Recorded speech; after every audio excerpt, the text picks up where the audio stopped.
si Ellen May Avila Abella, isa ka domestic helper dinhi sa Hong Kong.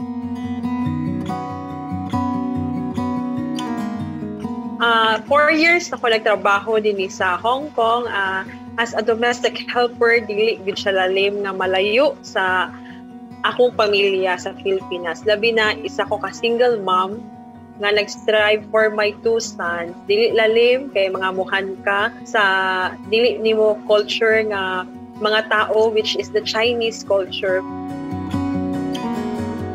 Sa wala pa nako nadawat si Jesus as my Lord and Savior, akong batasan gyud milad. Ang family karon is broken, which is separated ko sa husband because of my attitude and my character nga wala pud niya naganahi.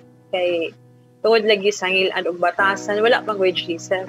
Kabalo ko nga, Jesus brought me in this life karon nga nag-DH ko na karon para makita nako siya kung unsa siya. Kaingon pa siya sa same passage na if you want to follow me, take up my cross. So that's why all of my family, ginakuan ko nila, review ko nila, panamas-tamas nga akong unsa daw na akong sundan karon nga religion, buta daw akong Ginoo, but no, they are wrong.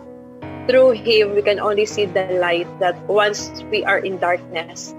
And sa iyang passage pa is, I am the way, the truth, and the life. No one comes through the Father except through Him. We pray, Lord God, for sa mga anak ni Sir Eric, Lord, ko din po mag-take good care sa kanila. Sa kanyang nakakonect ko sa FEBC nga mga program kay katong na ako'y problem sa kong family na because I am first the believer of Christ. So nagalisod ko og asa na ako ikuan ako i-pour out ako ang kanang naay mo listen sa kwan man. That's the time nga naka-share ko kay Pastor Ton sa iyahang broadcast nga Barnabas and Friends kay ako pa magud ang believer sa among family and I received Jesus as the Lord and Savior sa aking life. Dinhin ako sa Hong Kong.